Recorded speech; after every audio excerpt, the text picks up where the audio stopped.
The worlds of Kingdom Hearts 4 might be very different from what we're used to from the franchise. Now, traveling to other worlds and visiting never before seen places is very much so the bread and butter of Kingdom Hearts, the foundation of the series, if you will. However, with Kingdom Hearts 4, while they want to somewhat change what the series is known for, Disney worlds are still going to be there and are acknowledged as a very important part of the series. It's one of the biggest staples of the franchise, being able to visit Winnie the Pooh to Frozen to Pirates of the Caribbean to Toy Story. It's what makes the franchise so special, just one of the many reasons that it's so special. Though, based on info that we've gathered from Kingdom Hearts 4, from Nomura himself, and things we can kinda infer based on the direction the story is taking, there is a new approach that might be being taken with worlds in the future. This likely being drastically due to the way the story is going to be going, but for Kingdom Hearts 4 specifically, it might be because of one key part of the game, and that is Quadratum. Quadratum is a big part of Kingdom Hearts 4, as we can probably imagine. It's what we saw for the most part in the short Kingdom Hearts 4 reveal, and it's a world that we're going to be going back and forth to, similar to how we did with Hollow Bastion in Kingdom Hearts 2,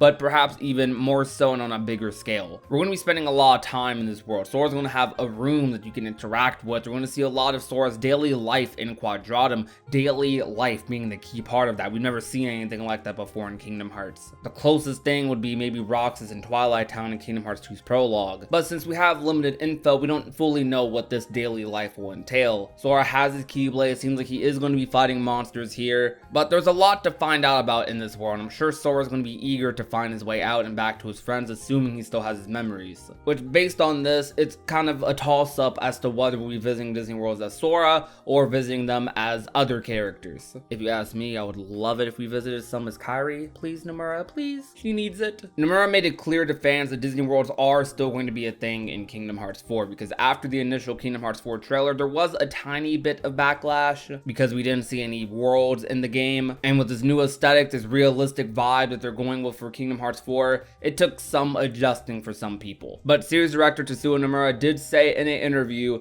that there will be a few Disney worlds in Kingdom Hearts 4, and this is still very much so a Kingdom Hearts title. And we'll come to know that when we play the game, of course. But he did say a few Disney worlds, and then after this, he would go on and talk about graphics and how graphics are just getting better and better with new titles, and that it sort of limits the number of worlds they can create. And we see this in Kingdom Hearts 3 a little bit. While there was a lot of Disney in Kingdom Hearts 3, we did technically have less worlds in that game. Less worlds on the Gummy map, at least. And this is because the worlds were just larger in scale in almost every way. I imagine the approach they went with worlds for Kingdom Hearts 3 is probably going to be the approach going further with Kingdom Hearts 4 and so on, but to an even larger degree, making worlds bigger and better than the last, having them look better, having them feel bigger, more to do. When you visit these Disney worlds, they want them to feel like a world and not just a level. Now, while I definitely want to see a lot of Disney worlds in the franchise, there's a lot of worlds that I just want to see in Kingdom Hearts period. I want to see Star Wars, I want to see Encanto, Frozen 2, Moana, Inside Out, the list goes on and on and on. I don't mind this approach as much, because I think a big criticism with Kingdom Hearts 3 for a lot of people who aren't as fond of the Disney part of Kingdom Hearts is that it overstayed its welcome a little bit.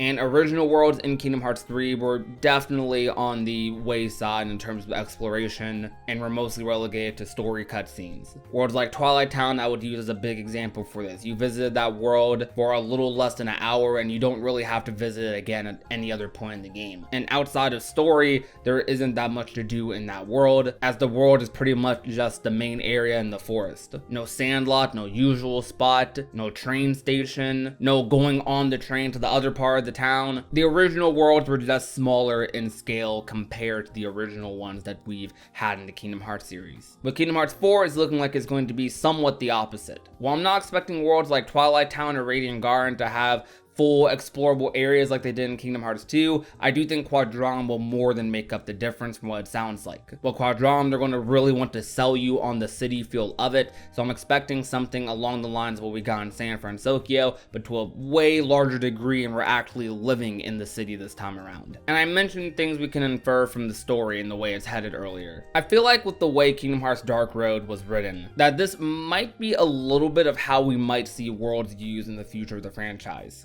In Kingdom Hearts Dark Road, while a lot of the worlds were worlds that we had visited before in the Kingdom Hearts franchise, all of these worlds had a specific purpose in them. I'm going to get into spoiler territory slightly for Dark Road here. You went there to find a specific upperclassman, to find a specific item of the world. You went to the underworld to talk to the dead upperclassmen. When we went to worlds in Dark Road, we went there on a mission, and they did both really well. You did have dialogue where you talked to some of the Disney characters, where you talked to some of the Disney villains and interacted with some pieces of the world, but it didn't overstay its welcome to the point where it engulfed the rest of the story. Instead, the worlds in Dark Road were used as tools to move the story along, which is typically how worlds are used in Kingdom Hearts games, but I feel like Dark Road did it in a more precise way. In other Kingdom Hearts games, even some of the mainline ones, usually the reasoning is pretty vague, and Sora as a character, he's friends with a lot of the Disney characters, so he just likes hanging around them and helping them with whatever they need help with. With Dark Road, there wasn't much of that. The main reason they helped Beast get his rose back was because they figured the rose was an integral item to that world's order. So they figured that would lead them to the upperclassmen. While in other Kingdom Hearts games, Sora or X character just helps them out just because they want to. They want to be a good person, which both equally makes sense for their stories, but I imagine the approach Dark Road took with its worlds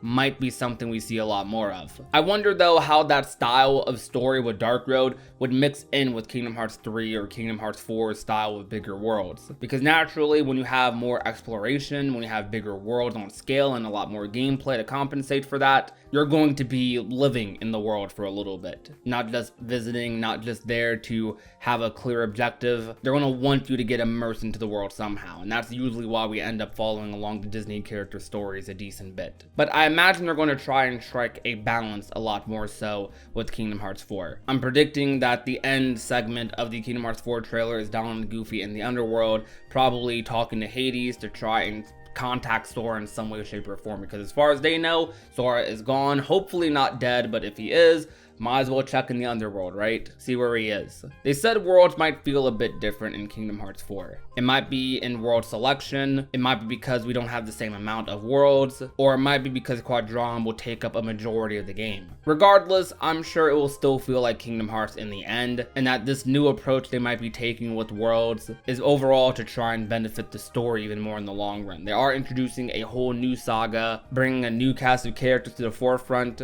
so Kingdom Hearts 4 is going to be a very important game to sell people on this new idea, this new era for the Kingdom Hearts franchise. And I'm excited for it. Now she's a daydreamer.